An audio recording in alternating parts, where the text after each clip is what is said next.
Hello, and welcome to Glory Be. Interesting people and how they pray.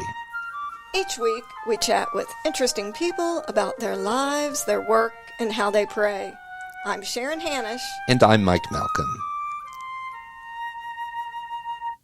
Our guest today is Father Donald Wolf, pastor of the new Blessed Father Stanley Rother Shrine in Oklahoma City, and a cousin of Father Rother. Father Wolf was ordained to the priesthood in 1981 for the Archdiocese of Oklahoma City. He grew up on a farm near Oklahoma City and attended Oklahoma State University before discerning a call to the priesthood.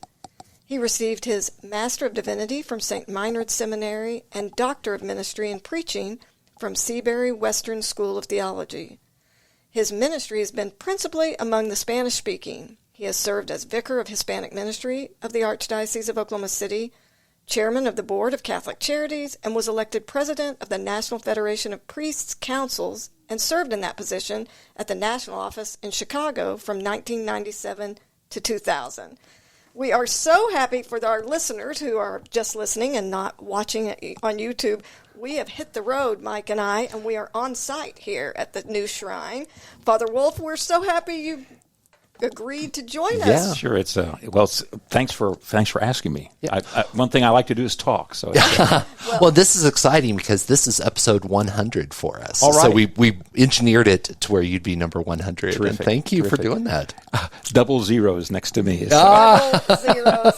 Yes. So you are the new pastor here, but if we back up sort of, can you talk about your vocation story? So you're a priest. You've been ordained for a while now. Did you always want to be a priest? Never.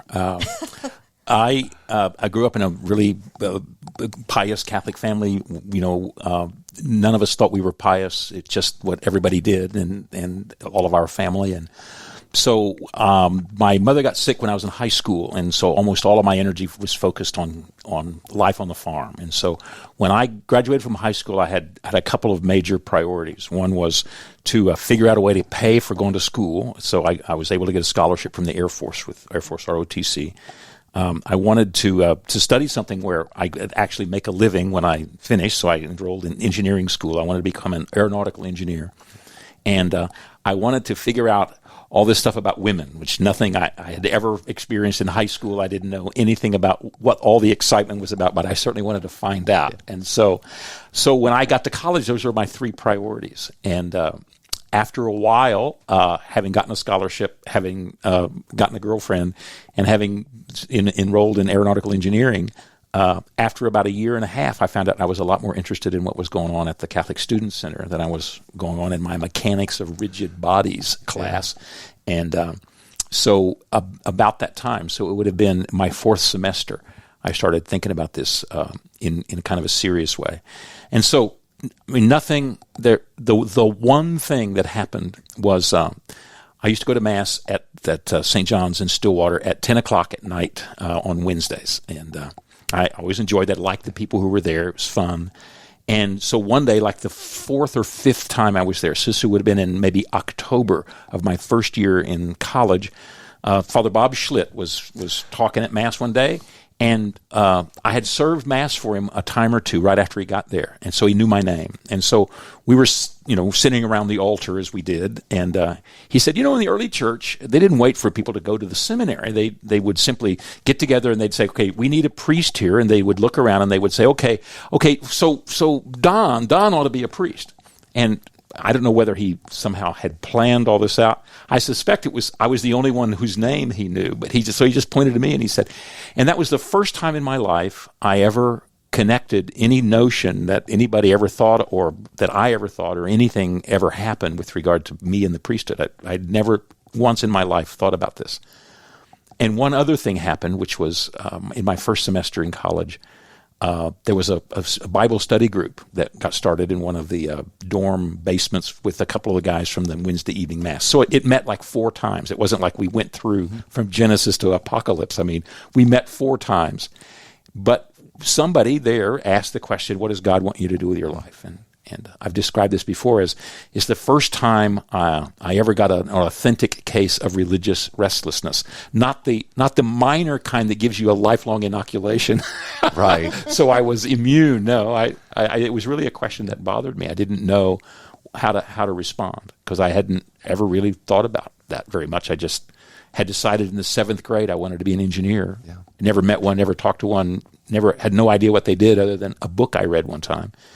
And so so those two things happened. But I mean, as far as making a difference goes, it took about a year and a half for anything to actually begin to percolate in my life. But that 4th semester, I had to begin. It was something I couldn't not pay attention to.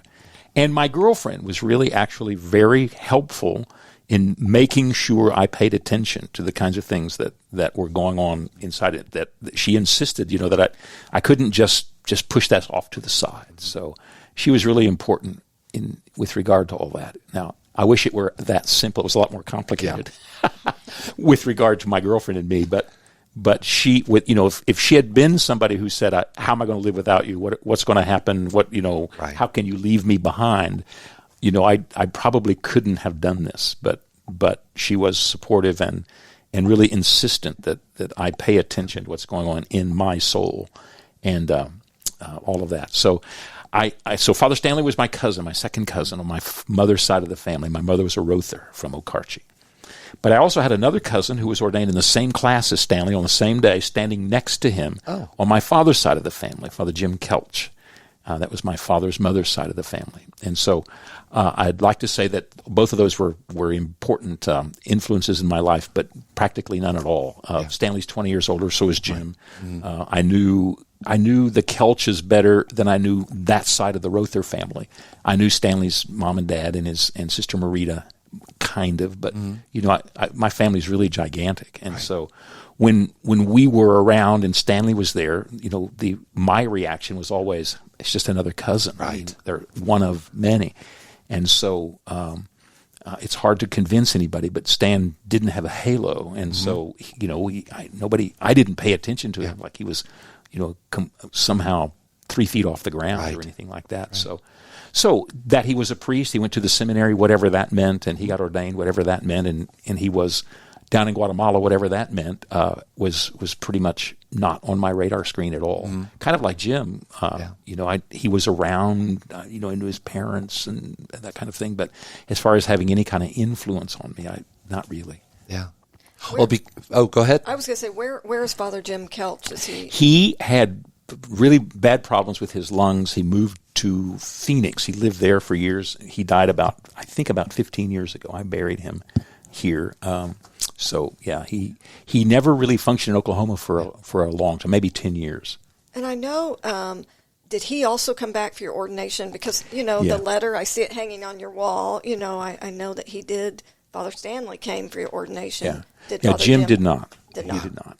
So he had a really hard time with his breathing difficulties and things. I'm not even sure he could fly. Oh. Was it a big deal that he came for your ordination, or would that have just been normal? Father Stan coming all the way from Guatemala, just...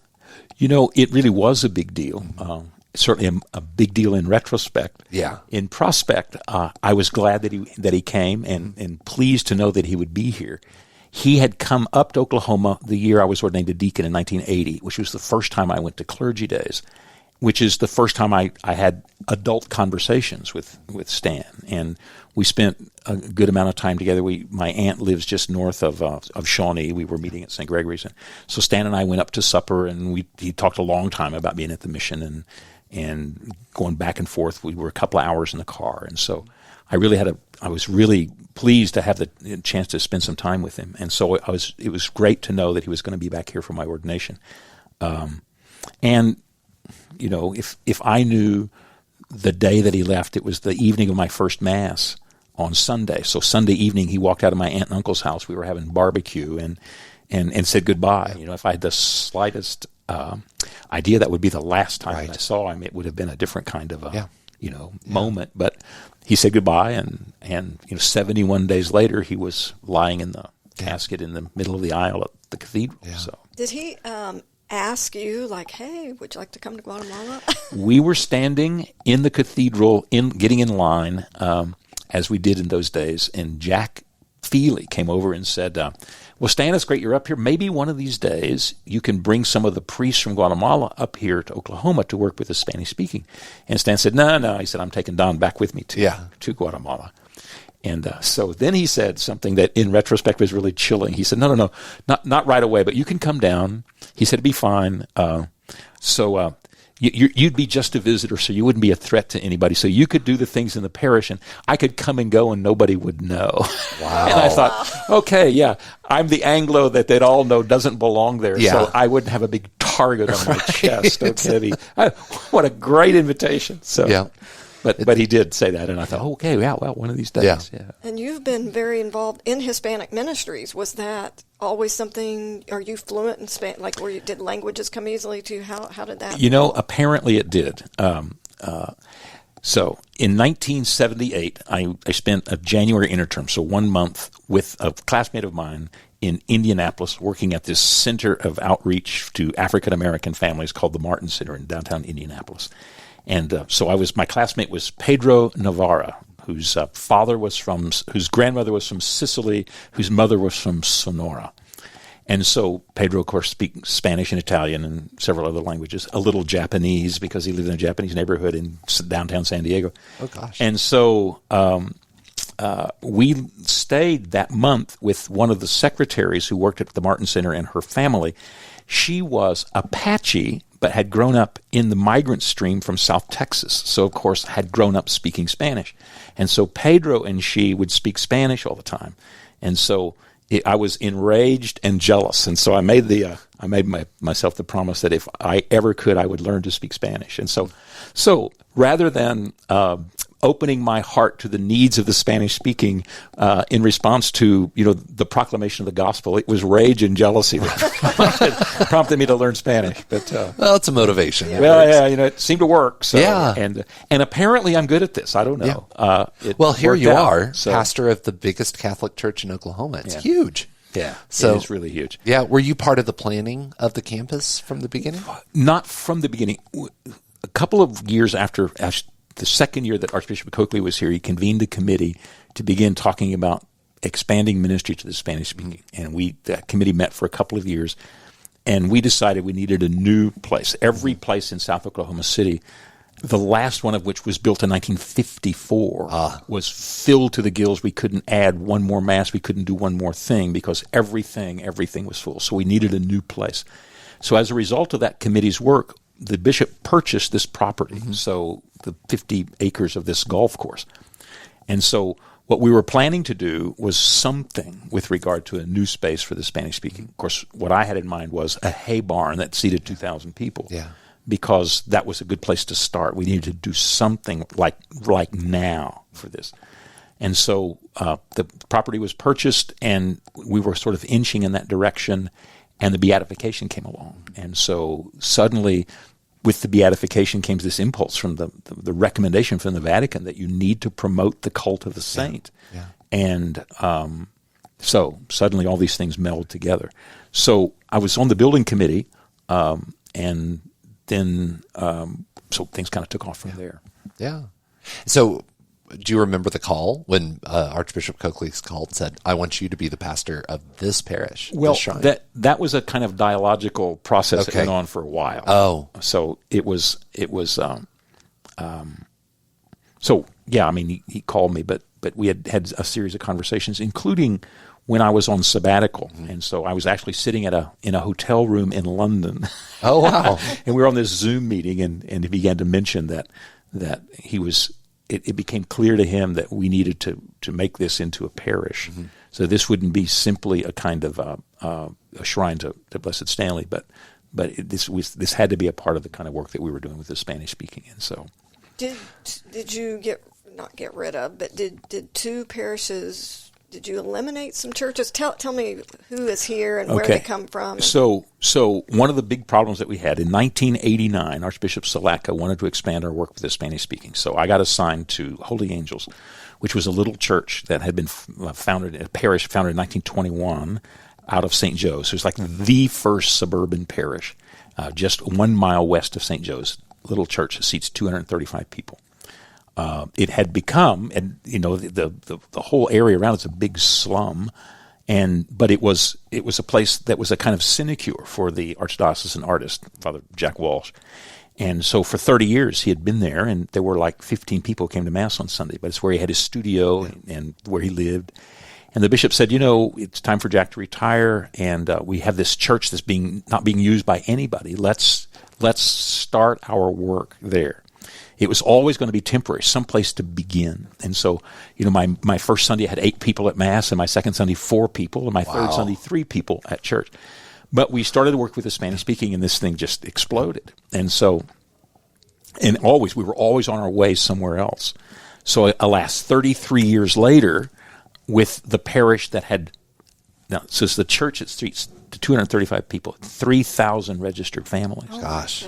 And so we needed, again, a new place, some place that we could go from. So the idea was to combine Sacred Heart, between 5,000 and 6,000 registered families, and Holy Angels, and to move here. So Father Brannon, Lepak, and I were assigned at Sacred Heart in July of this year, last year, 22. And then Father Rusty had been at Holy Angels for the last 8 years before that.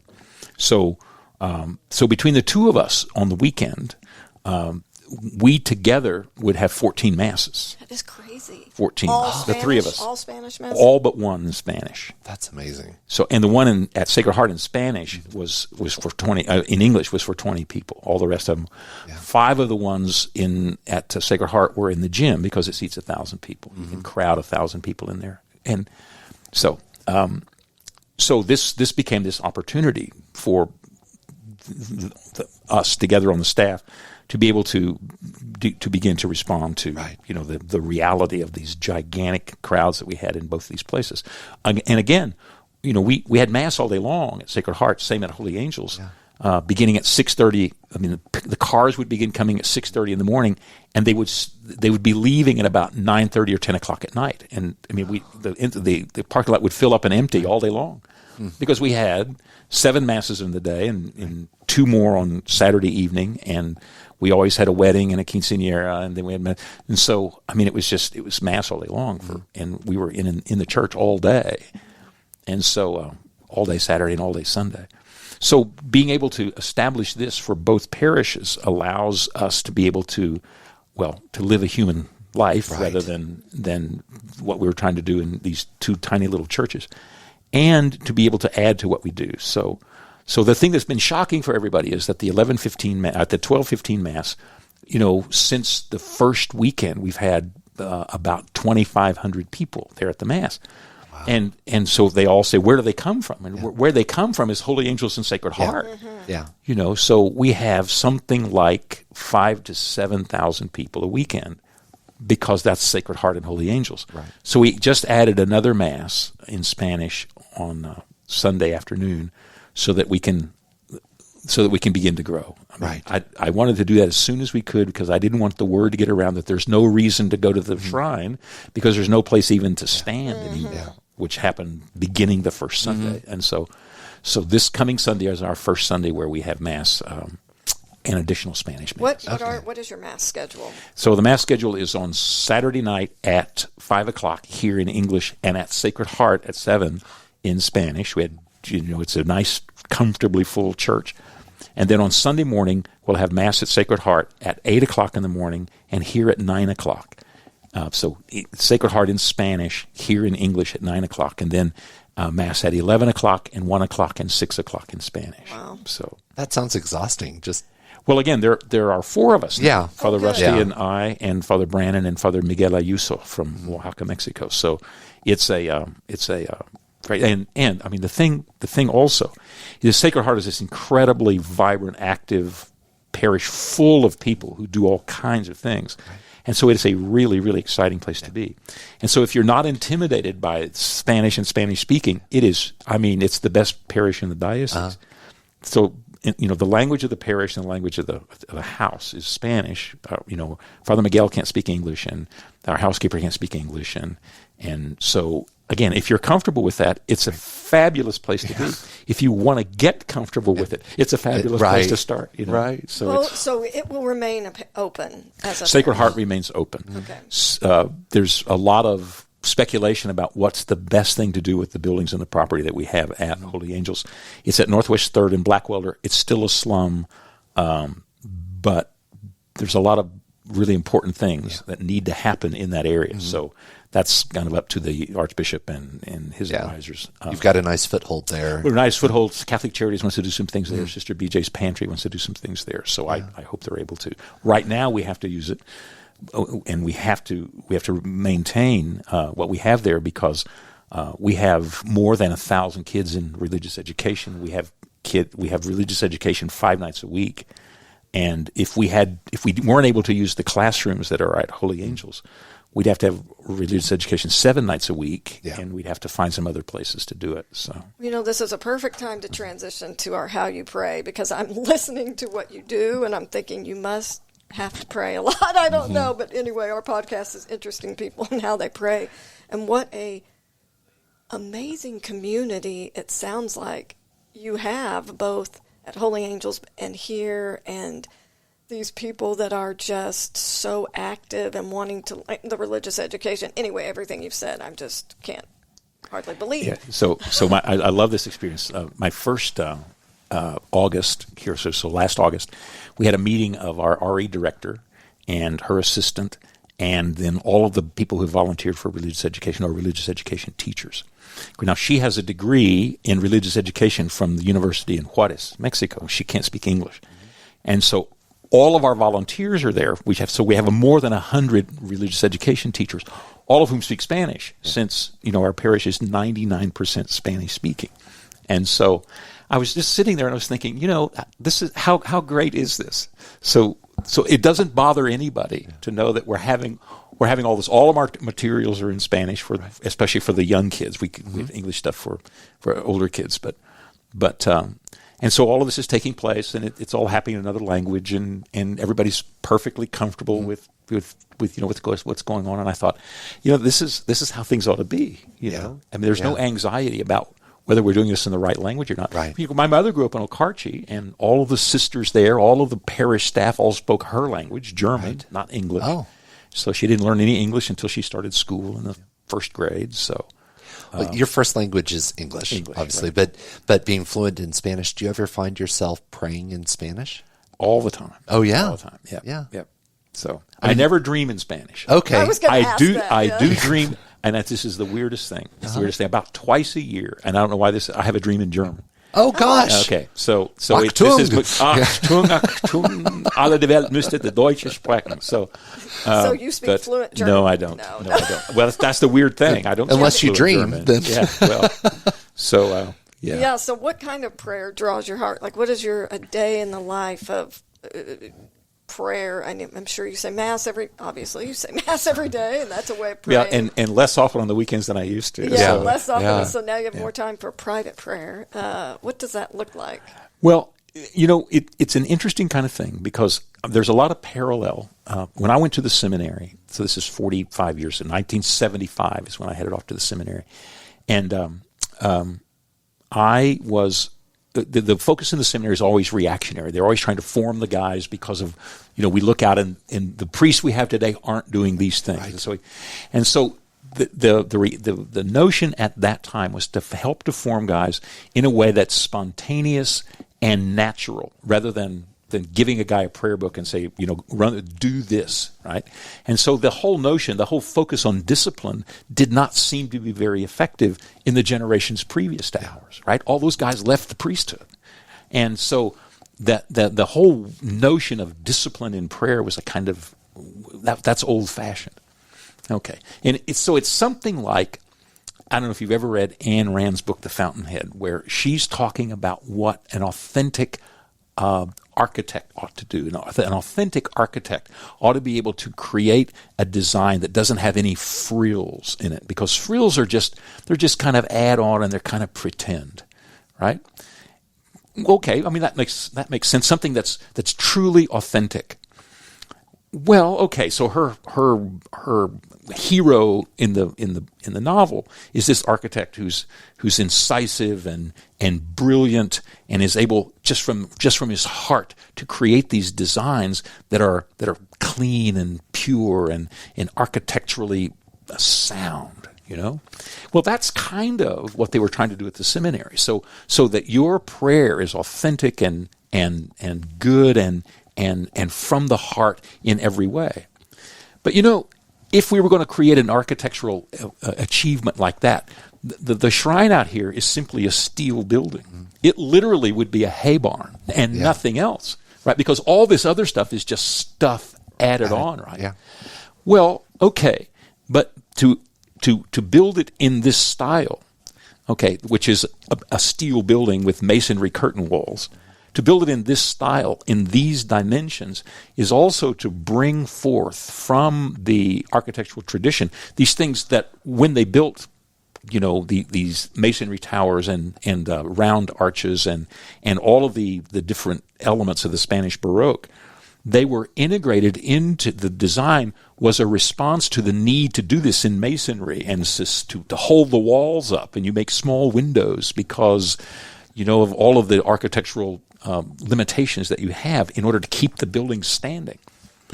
But if you do that in these dimensions with these kinds of architectural insights, you don't just have a building where you can put people on the inside and keep the rain off of them. You have a building where they can come in and experience this, even in ways they don't understand. That's intimate and powerful and the best of what we know of what architecture can achieve, right? You're not just hanging doodads on a steel wall, right, you know? And so I've come to appreciate that the kinds of things we learned at the seminary were great, but they didn't have anything to do with like discipline, right? Yeah. And making sure that even if it doesn't give you the experience of coming directly and immediately from the fullness of your heart, it's still really valuable. Mm-hmm. And so it's something like, my experience of prayer is something like, I imagine, going from the wedding to the marriage. Yeah. Yes. Yeah. So, you know, what everybody has in mind about how my marriage is going to be different than anyone else's. It's not going to be like all those other people who growl and you know, grr at one another because, you know, they have a hard time getting along. I mean, after all, my marriage will be, you know, it's perfect and effortless, yep, and spontaneous, yep, and wonderful in every respect. Well, okay, that's really terrific. And probably both weeks into this, right, into the marriage, you might find out that maybe it won't be that way. Yeah. And so the life of my prayer in the priesthood has been very much discovering that all the things that we had come to understand about the need for discipline and the need to, you know, to focus even when it doesn't feel good, and especially to be attentive and aware, not just of what's going on in your head or the kinds of feelings that you have, you know, in your heart, but attentive and aware of the needs that people call you to outside of all that. So, you know, I have to move toward a bunch of stuff I don't like to do, right, all the time.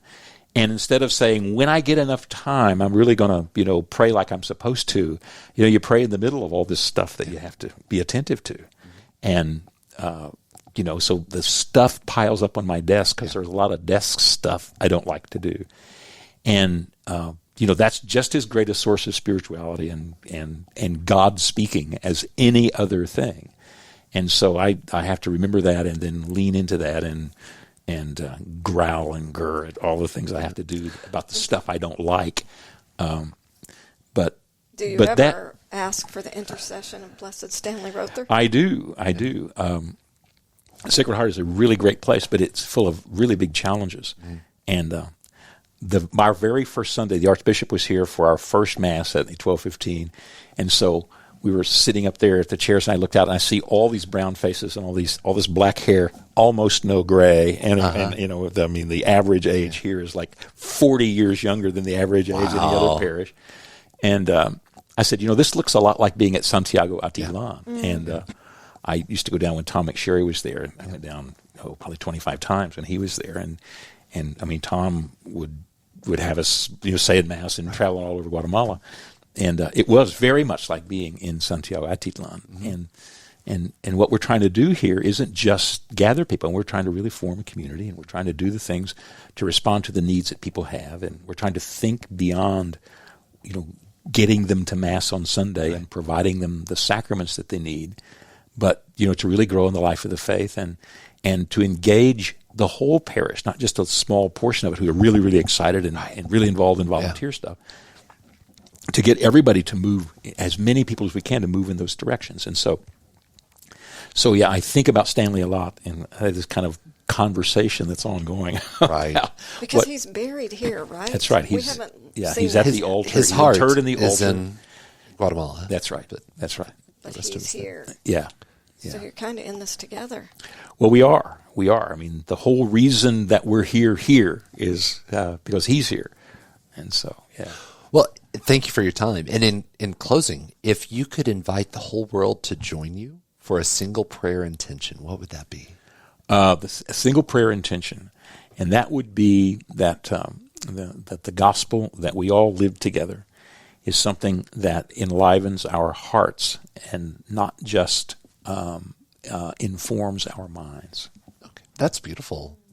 Well, thank you so much. Yeah, Well, thanks for coming. Thank you I for appreciate your work. it. Thank you for letting us come and tour. Mike And did the take some- hospitality. This is great. Yeah, Mike the took folks some around here are great. pictures and some footage, so we'll include that in our podcast. And we'll, of course, include a link for information for anybody who wants to come take a tour. We're planning to bring We'll be back as a parish a couple times. Okay, So, super. yeah, That's we'll great. see you again. Anyway, well, we sure appreciate your time. Would you please lead us in a Glory Be? Okay.